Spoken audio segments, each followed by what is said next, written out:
I'm very excited to introduce you to the probe because the probe is your best friend in every negotiation.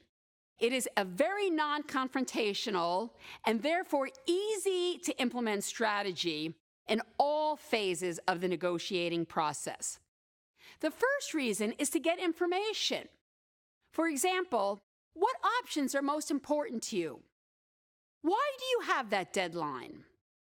Why are you asking for that level of customer support? Who are the other stakeholders? What happened the last time this kind of agreement went forward? You get information that helps you uncover their true interests and also will lead you to understand the leverage you have. These are open-ended consultative questions that take you away from a yes or no answer, that encourage information sharing and offers and counteroffers versus positional negotiating that often turns into a power struggle where each side is just fighting to get more of the pie. The second reason we probe is to encourage our counterpart to put an offer or counteroffer on the table. For example, you made an offer and your counterpart said no. So you probe for understanding. Now you need to encourage them to put another offer on the table because no one should ever make two offers in a row. When you make two offers in a row, who are you basically negotiating with? Yourself. They say, can't do it. No, not possible. So you probe. And then at some point, you need to say, what is possible? Where do we go from here? What would make that possible? How can you be flexible? Or you just plain say, then make me a counteroffer. You also probe when you need to say no to their offer. This is actually called a no probe. You use this all the time probably, but you don't realize it's a no probe. For example, you might say, sharpen your pencil, work with me. You're busting my chops. Maybe if you're in certain parts of the world, you might use a probe that sounds like this. We're hugging, but we're not kissing.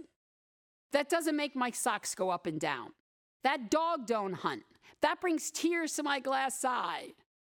Pretty clear you just said no without saying no. Laughing is a no probe. Going, that's a no probe. So you might employ some of those.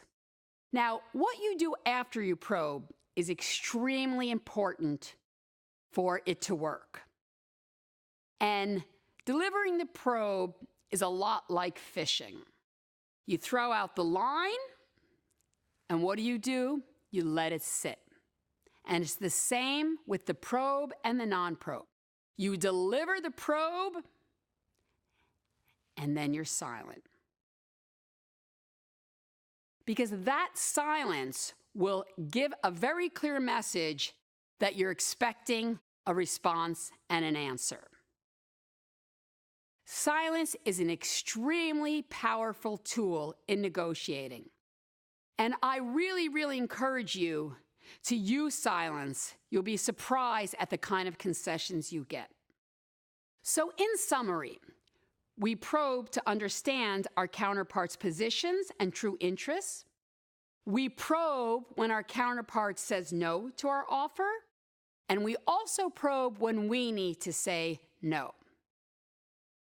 Personally, my goal is to formulate at least 20 probing questions while I'm preparing for an important negotiation.